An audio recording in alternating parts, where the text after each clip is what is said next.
Here are some tips that will help you land more bluegill and help you become a more successful angler. Let's talk about bait. You can't beat the classic live worm. While most folks use red worms, chunks of night crawlers work wonders as well. The scent and subtle action of a live worm is what entices bites from bluegill.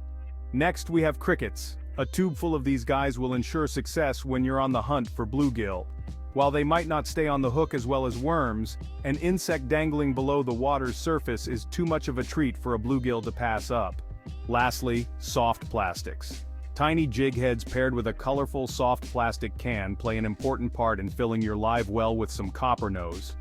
Mimicking anything from bugs to bait fish, soft plastics are a workhorse and you can catch many fish without replacing the bait. Next, let's talk about what rig works best for catching bluegill. First, and most popular, is the hook and bobber technique. Using a light rod and 4-pound line, use a number 6 or 8 hook. Roughly 3 inches above the hook, add a split-shot lead weight. It doesn't have to be heavy, just enough to get the bait down. Above the hook and sinker is the bobber. While there are a plethora of choices and styles of bobbers, a spring or clip-on bobber seems to be the most efficient. This will allow you to adjust your depths quickly. Once rigged up, add the bait of your choice to the hook and cast away. The next setup is what some anglers call the bottom rig. It's essentially the same setup as the hook and bobber, but without the bobber. By adding a little bigger weight, this will allow your bait to sit on the bottom, enticing bites from protective female bluegill. Let's look at where to catch bluegills. Rocky bottoms serve as a great bedding area for bluegill and brim of all sorts. Smaller rocks, such as pea gravel, offer the perfect material for them to make their bed for laying their eggs. Look for rocky bottoms between 2 and 6 feet deep. Another great place to find bluegills is around grass or lily pads. Offering shade and a multitude of food sources, these types of areas are great to check once the fish have come off bed. Let's talk about timing.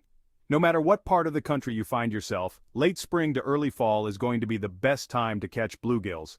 Any old-timer fisherman would always say that bluegills go on bed during the last full moon in April or the first full moon in May. This would seem to line up with the warming of the water temperatures. Once you've caught a mess of bluegills, the only thing left to do is clean and cook them. 2 tried and true ways to cook bluegills are to fry or blacken them.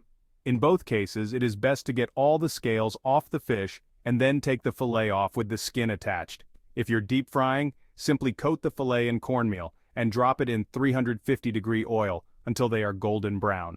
Pair this with a side of fries and hush puppies, and you have yourself a classic fish fry. To blacken a bluegill fillet, coat the fish in blackened seasoning and get a cast iron skillet ripping hot. Coat the skillet with butter and lay your fillets down. It shouldn't take more than a minute or 2 on each side. This goes well with steamed veggies and a baked potato. Being one of the easiest fish to catch, you should find success quickly after implementing these common tips. Thanks for watching. Subscribe for more.